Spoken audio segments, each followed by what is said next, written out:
Hello guys, welcome back to my channel and इस video के अंदर हम 5 to 6 चार्ट्स को एनालाइज करेंगे। गाइस, ये सारे के सारे जो चार्ट्स हैं ये भारत की सबसे बड़ी बड़ी जो कंपनियां हैं उनके चार्ट्स हैं।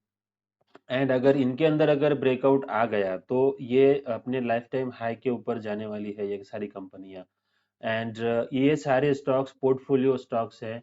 एंड यहाँ पर एक बेहद इंपॉर्टेंट लर्निंग भी आपको मिलने वाली है, तो प्लीज़ इस वीडियो को लास्ट तक देखना। एंड कल मैंने चार्ट एनालिसिस किया था एमटार टेक्नोलॉजीज का। इसको हमने इसीलिए डिस्कस किया है गैस कि क्योंकि इसके अंदर करेक्शन चल रहा है। ये स्टॉक के थोड़ी रिजल्ट रिजल्ट खराब आने की वजह से स्टॉक गिर रहा है। तो इसीलिए गिरते हुए स्टॉक को कब लेना चाहिए उसके बारे में मैंने इस वीडियो के अंदर डिस्कस किया हुआ है एमटा टेक्नोलॉजीज के चार्ट एनालिसिस में। तो प्लीज़ इसको आप सीरियसली देखना, बहुत अच्छी लर्निंग आपको मिलेगी। एंड दूसरा इंपॉर्टेंट गाइज यहाँ पर यह है पॉइंट कि चार्ट ऑफ द वीक के जो वीडियोस है उनको आप प्लीज़ सीरियसली देखा करें, क्योंकि इनके अंदर जो स्टॉक्स मैं आपके साथ डिस्कस करता हूँ वो एक साल के अंदर मिनिमम डबल होने वाले होते हैं गाइज। आपको अगर डबल नहीं आप तब तक वेट नहीं करना चाहते हो तो आपको एटलीस्ट 50 50 30 40% रिटर्न्स तो इजीली मिल जाएंगे इन स्टॉक्स के अंदर। एंड मैं इन स्टॉक्स को जब डिस्कस करता हूं तब ये एक तो भागने वाले स्टॉक्स नहीं मैं डिस्कस करता हूं। मैं ऐसे स्टॉक्स को डिस्कस करता हूं कि जो रिस्क टू रिवॉर्ड रेशो इनके अंदर बहुत ही अच्छा होना चाहिए। ओके। एंड इनके अंदर फ्रेश रनअप स्टार्ट होने से पहले हम स्टॉक्स को डिस्कस करते हैं। ओके। एंड देखो हमें हमको कैसे आदत होती है कि जिस दिन ब्रेकआउट आता है उसी दिन हमको स्टॉक्स को बाय करने की आदत होती है, तब हमको ऐसा लगता है कि ये स्टॉक हम बहुत बुलिश होते हैं उस स्टॉक के ऊपर। लेकिन अगर आप प्रोफेशनल ट्रेडर या प्रोफेशनल इन्वेस्टर्स को देखोगे तो वो ब्रेकआउट के लिए वेट नहीं करते हैं, ब्रेकआउट से पहले ही स्टॉक को रडार पर रख के उसको उसके अंदर बाइंग स्टार्ट कर देते हैं। अगर आप अगर आप ब्रेकआउट पर बाय करने के लिए जाते हो तो उसका जो मोमेंटम होता है ज्यादातर स्टॉक्स के अंदर वो थोड़ा सा कम हो जाता है। तो स्टॉक जो है वो अपने ब्रेकआउट लेवल के फिर से नीचे आ जाता है। तो इसीलिए मैं स्टॉक्स को डिस्कस करता हूँ ना तो आपको थोड़ा सा कॉन्फिडेंस नहीं होगा उनके अंदर कि मैं इसको ले लूँ तुरंत। बट आपको थोड़ा सा समय देने के बाद आप अगर आप स्टॉक्स को रेगुलरली आप इन स्टॉक्स को अगर आप वॉच लिस्ट बना करके ट्रैक करोगे तब आपको पता चलेगा कि यस ये सारी चीजें वर्क करती है। ओके। तो अब हम चलते हैं चार्ट्स के ऊपर। तो सबसे पहला स्टॉक है गाइज मारुति सुजुकी का। ओके। एंड हम सारे स्टॉक्स को वीकली टाइम फ्रेम पर डिस्कस करेंगे, ये भी वीकली चार्ट ही है गाइज। अभी क्या है गाइज, वीकली चार्ट क्यों देखना चाहिए? मुझे ऐसा लगता है मैंने जो एक्सपीरियंस किया है उससे मुझे ऐसा लगता है कि वीकली चार्ट जो है वो सबसे रिलायबल चार्ट होता है गाइस। अगर आपको स्विंग ट्रेड भी करना हो तो भी आप वीकली चार्ट को ही देख करके करें। थोड़ा सा लंबा समय आपको लगेगा थोड़ा सा वीकली चार्ट होने की वजह से, लेकिन आपको रिजल्ट्स बहुत अच्छे आएंगे गाइस अगर आप वीकली चार्ट्स को फॉलो करोगे।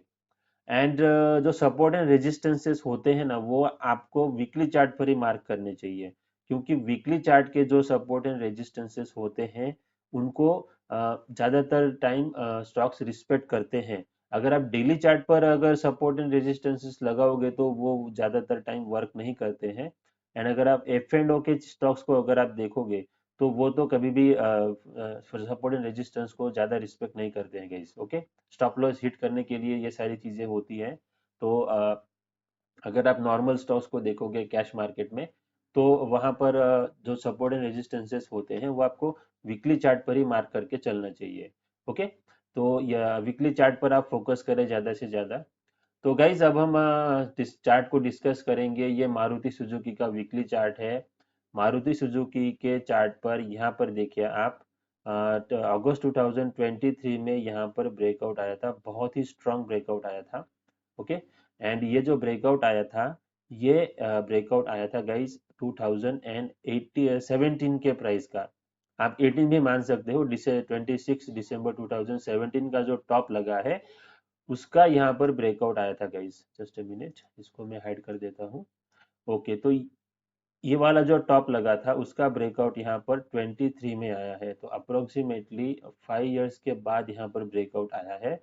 एंड ब्रेकआउट देने के बाद जो आइडियल सिचुएशन होती है कि स्टॉक ब्रेकआउट देता है, ब्रेकआउट के बाद अपने ब्रेकआउट लेवल को रिटेस्ट करता है एंड फिर से अपना अपवर्ड जर्नी स्टार्ट करता है। तो आप अगर यहाँ पर इस हफ्ते वाली कैंडल देखोगे तो ये कैंडल और ये कैंडल दोनों की दोनों सेम है। मोरूबुजू कैंडल बनी हुई है, बहुत ही अच्छा वॉल्यूम है, एवरेज वॉल्यूम से ज्यादा वॉल्यूम के साथ ये कैंडल बनी हुई है। तो इसका मतलब है ये अभी और ऊपर जा सकता है। ओके, अभी ये जो स्टॉक है ये अपने जो 2018 के लेवल को इसने क्रॉस किया है, बट ये 5 साल से यहाँ पर कंसोलिडेट कर रहा था गाइस। एंड अगर ये इतने बड़े कंसोलिडेशन जोन के बाद अगर ये निकलता है ऊपर, तो इसके अंदर बहुत ही बड़े टारगेट्स आ सकते हैं गाइस। ओके, तो ये तो 20,000 तक भी ये स्टॉक जा सकता है, डबल भी हो सकता है। ओके, बट इसके लिए टाइम लगेगा क्योंकि ये मारुति सुजुकी है, बहुत हेवी ड्यूटी स्टॉक है, तो इसके लिए थोड़ा सा टाइम लगेगा, बट ये इवेंचुअली अपने टारगेट्स के ऊपर जा सकता है। ओके, अगर आप टारगेट्स एंड अपना जो फेवरेट पैटर्न है राउंडिंग बॉटम, वो तो यहाँ पर है ही गाइस, ये राउंडिंग बॉटम पैटर्न बना हुआ आपको दिखाई देगा। ओके, तो ये हो गया सबसे पहला स्टॉक हमारा मारुति सुजुकी। टारगेट आप खुद से निकालना, मैंने आपको बहुत बार बताया है कि राउंडिंग बॉटम का टारगेट किस तरीके से निकाला जाता है, तो आप उसको ट्राई करना। दूसरा टारगेट निकालने की टेक्निक होती है फिबोनाची को। देखो गाइस, हम रिट्रेसमेंट देखने के लिए नीचे से लेकर के टॉप तक फिबो को लगाते हैं, लेकिन टारगेट्स निकालने के लिए टॉप से लेकर के जो लो लगता है वहां तक आपको फिबो लगाना है। फॉर एग्जांपल ये टॉप लगा था 2017 में एंड ये लो लगा है 2020 में। तो इन दोनों को अगर आप जोड़ दोगे तो आपको यहाँ पर फिबो की मदद से टारगेट्स निकल आएंगे। तो इसकी मदद से सबसे पहले टारगेट 13,000 का है, उसके बाद 19,000 का है एंड उसके बाद 25,000 का है। तो बहुत ही एग्रेसिव टारगेट्स ये स्टॉक आपको दे सकता है। ओके, तो ये पहला स्टॉक है। दूसरा है गाइज यहाँ पर एंड ये तो मल्टी बैगर है ही गाइज, आप देखिए चार्ट इसका। एंड अगर आप वीकली चार्ट पर आओगे ना गाइज, तो आपको यहाँ पर स्टॉक का पूरा लाइफ दिख जाएगा कि स्टॉक ने पूरे लाइफ में किस तरीके से परफॉर्मेंस किया है। इसका अगर आप ट्रेंड देखोगे तो ये लॉन्ग टर्म ट्रेंड इसका पॉजिटिव है गाइज। ये ऐसा नहीं है कि नेगेटिव नीचे चल रहा है, नहीं, इसका अप ट्रेंड तो कंटिन्यू चालू ही है गाइज। एंड ये जो स्टॉक है ये जो मूविंग एवरेज है ये 200 डे मूविंग एवरेज है वीकली चार्ट पर। तो 200 वीक की ये मूविंग एवरेज है। तो ये इसको रिस्पेक्ट करते हुए जा रहा है। एंड अभी इसके अंदर ब्रेकआउट आया है, तो अभी देखेंगे ये स्टॉक अपने ब्रेकआउट लेवल को पार करने के बाद कितने रिटर्न्स देता है, वो अभी फ्यूचर में देखना पड़ेगा। ओके, दूसरा स्टॉक है गाइज यहाँ पर Eicher motor. Okay, Eicher Motors का भी हम वीकली चार्ट ही डिस्कस करेंगे। ये देखिए गाइज, ये वीकली चार्ट है। Just a minute. So guys, ये वीकली चार्ट है। आइशर मोटर ने यहाँ पर ब्रेकआउट दिया था 2017 के जो लेवल है उनका ब्रेकआउट दिया था यहाँ पर। ये 2017 का लेवल है 3,300 के अराउंड। ये स्प्लिट होने के बाद यहाँ पर किसकी कीमत कम हो चुकी है एंड यहाँ पर ब्रेकआउट दिया, फिर से ब्रेकआउट के नीचे आ गया एंड फिर से फिर ब्रेकआउट दिया, फिर नीचे आ गया। ये एक्चुअली ट्रेंड लाइन को सपोर्ट करते हुए ऊपर जा रहा है। ओके, इसकी ट्रेंड लाइन अगर आप एक्सटेंड कर दोगे तो यहाँ तक आ जाएगी। ओके, तो ये ट्रेंड लाइन है इस स्टॉक की एंड ये अपने ट्रेंड लाइन को सपोर्ट करते हुए ऊपर जाते हुए आपको दिखाई देगा। इस पैटर्न को क्या कहते हैं गाइस? तो इस पैटर्न को कहते हैं असेंडिंग ट्रायंगल पैटर्न एंड ये सबसे सक्सेसफुल पैटर्न होता है। एंड इस पैटर्न के बाद बड़ी तेजी आती है स्टॉक के अंदर। ओके, तो इसका टारगेट भी राउंडिंग बॉटम की तरह ही निकाला जाता है, बॉटम से लेकर के टॉप तक। ये देखो, ये बॉटम है, ये टॉप है। तो इसको अगर आप ब्रेकआउट के बाद ऐड कर दोगे तो इसका टारगेट निकल आता है एंड इसके बेसिस पर 8,000 रुपीज का टारगेट आएगा पैटर्न के बेसिस पर। एंड ये जो स्टॉक है ये अपनी ट्रेंड लाइन को देखो यहाँ पर सपोर्ट किया, ऊपर गया, यहाँ पर सपोर्ट करके इसने रैली दी थी, फिर करेक्शन किया, फिर से यहाँ पर सपोर्ट लिया है एंड उसके बाद फिर से नीचे आया, यहाँ पर सपोर्ट लिया, यहाँ पर लिया, अभी फिर से रिसेंटली यहाँ पर सपोर्ट लिया है स्टॉक ने। ओके, तो ज्यादा प्रोबेबिलिटी ये है कि ये स्टॉक यहाँ से ऊपर जाते हुए ब्रेकआउट दे सकता है, फिर से नीचे आएगा, फिर से यहाँ पर रिटेस्ट कर सकता है क्योंकि ये ट्रेंड लाइन को सपोर्ट करते हुए जा रहा है, तो आप इस ट्रेंड लाइन को एक्सटेंड करके भी स्टॉक को होल्ड कर सकते हो। ठीक है, तो ये दूसरा स्टॉक है, इसके अंदर असेंडिंग ट्रायंगल पैटर्न बनता हुआ आपको दिखाई देगा। उसके बाद है हमारा टीसीएस। ओके, ये सारी कंपनियां भारत की सबसे बड़ी बड़ी कंपनियां हैं गाइस। ये टीसीएस का चार्ट है, ये वीकली चार्ट है, एंड इसके ऊपर बना है हमारा favourite pattern, rounding bottom pattern.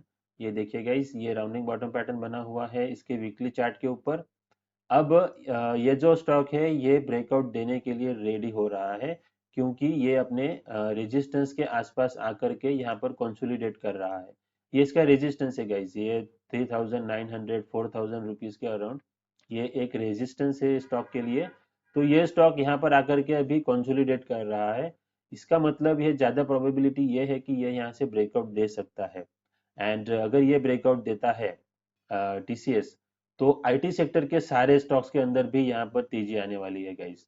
तो आप पूरे सेक्टर को यहाँ पर रडार पर रखना, क्योंकि अगर लीडर अगर ब्रेकआउट देता है तो उसके पीछे सारे स्टॉक्स भी यहाँ पर ब्रेकआउट देंगे, एंड उनके अंदर भी तेजी आने वाली है गाइस। ठीक है, तो ये है टीसीएस का चार्ट, वीकली चार्ट।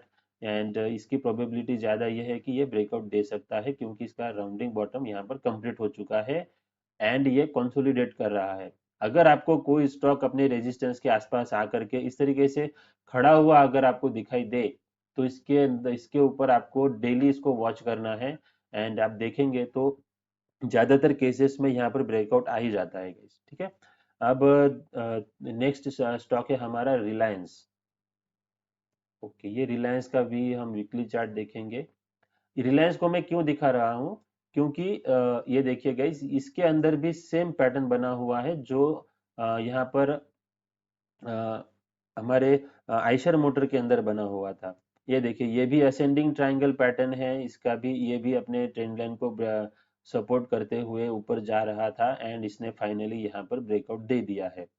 रिलायंस के अंदर टारगेट हम सेम प्रोसीजर से निकालेंगे, यहाँ से लेकर के यहाँ तक।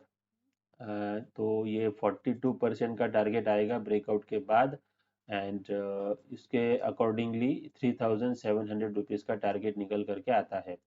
तो ये एक लाइव एग्जांपल है गाइस कि पैटर्न बनने के बाद कैसे ब्रेकआउट आता है। ये भी बहुत ही अच्छा स्टॉक है, ये तो आपको बताने की कोई ज़रूरत ही नहीं है इसके बारे में। तो ये यहाँ तक जा सकता है, टारगेट्स हमने निकाला है। ओके, एंड तो दूसरा स्टॉक है गाइज यहाँ पर Bajaj Finserv. Okay, Bajaj Finserv, and इसके अंदर बन रहा है guys symmetrical triangle pattern, and ये अभी अपने टॉप के आसपास है। तो ये अगर नीचे आता है यहाँ से, तो ये यहाँ पर सपोर्ट लेगा, ये 1400 रुपीज के अराउंड यहाँ पर सपोर्ट रहेगा। एंड अगर ब्रेकआउट देता है, तो ब्रेकआउट देने के बाद ये ऊपर की जर्नी स्टार्ट कर सकता है। लेकिन ये अभी तो ये फिलहाल यहाँ पर असेंडिंग ट्रायंगल पैटर्न के अंदर आपको दिखाई देगा। आपको इस तरीके से अपने चार्ट्स के ऊपर, वीकली चार्ट के ऊपर आकर के इस तरीके से मार्किंग करके रखना होता है, जिससे आपको जिस दिन इसके अंदर ब्रेकआउट आएगा आप यहाँ पर ऐड कर सकते हो अपने स्टॉक को। अगर ये सपोर्ट के आसपास आता है यहाँ पर, एंड आपको अगर पॉजिटिव कैंडलस्टिक पैटर्न दिखता है, मॉर्निंग स्टार हो गया, बुलिश एंगल्फिंग हो गया, तो एंड डोजी हो गई, तो आप यहाँ पर एंट्री करके स्विंग ट्रेड भी कर सकते हो गाइस। ठीक है, एंड लास्ट वाला स्टॉक है गाइस हमारा Tata steel. Okay, Tata steel भी यहाँ पर बहुत अच्छा चार्ट पैटर्न बना करके जहाँ ऊपर जाता हुआ आपको दिखाई देगा। देखो गाइस, ये भी आइडेंटिकल पैटर्न अभी आपको पता चल गया होगा, ये भी असेंडिंग ट्रायंगल पैटर्न है। ये भी अपने ट्रेंड लाइन को सपोर्ट करते हुए ऊपर जा रहा है। ट्रेंड लाइन आपको लगानी है वीकली चार्ट पर, मैं बार बार बता रहा हूँ, वीकली चार्ट को ही फॉलो करेगा इस। एंड अगर ये 147 का ब्रेकआउट देता है, तो इसके अंदर भी बहुत बड़ी तेजी आ सकती है। एंड ये स्टॉक के अंदर भी अगर आप टारगेट, आपको कैसे निकालना है, ये असेंडिंग ट्रायंगल का यहाँ पर ये इस तरीके से जो बनता है, तो ये जो उसका जितनी यहाँ पर लेंथ होती है वो हमें निकालनी है, एंड उसको हमें ब्रेकआउट के बाद ऐड कर देना है। तो 100% के टारगेट यहाँ पर आ सकते हैं ब्रेकआउट के बाद, एंड उसके अकॉर्डिंगली 300 रुपीज के टारगेट आएंगे। ओके, तो इस तरीके से आपको स्टॉक्स को एनालाइज करना होता है। एंड अगर आप इस तरीके से एनालाइज करोगे, तो आपको बहुत इंपॉर्टेंट लर्निंग मिलेगी आपको। प्राइस एक्शन सीखने को मिलेगा कि किस तरीके से प्राइस यहाँ पर सपोर्ट लेते हैं, ब्रेकआउट देते हैं। एंड अगर वही पैटर्न आप अगर 4-5 स्टॉक्स के अंदर देखोगे तो आपकी एक्सपीरियंस ट्रेडर हो सकते हो आप गाइस, ठीक है। तो ये है हमारे आज के इम्पोर्टेंट चार्ट्स, उनको हमने डिस्कस किया है मारुति सुजुकी। एंड इसके अंदर सबसे ज्यादा अगर मुझे पसंद है तो वो है मारुति सुजुकी का चार्ट है। टीसीएस का चार्ट बहुत ही स्ट्रांग है। एंड उसके बाद आइशर मोटर भी बहुत ही अच्छा चार्ट दिखा रहा है। एंड क्योंकि ऑटोमोबाइल सेक्टर यहाँ पर तेजी में है तो ज़्यादा इम्पोर्टेंस आपको Maruti Suzuki, Eicher motor and TCS को देना चाहिए। क्योंकि इनके जो सेक्टर है, ये पूरा सेक्टर अभी ये आईटी सेक्टर तो यहाँ पर करेक्शन में चल रहा था, तो ये फ्रेश रनअप के लिए स्टार्ट हो रहा है। तो टीसीएस को आप सबसे पहले रडार पर रखना गाइस, ओके। तो मेरे वीडियो को लास्ट तक देखने के लिए बहुत बहुत धन्यवाद। एंड अगर आपको इसकी लर्निंग मिली होगी तो प्लीज़ मेरे वीडियो को लाइक करना, शेयर करें एंड कमेंट करें guys. Thank you very much.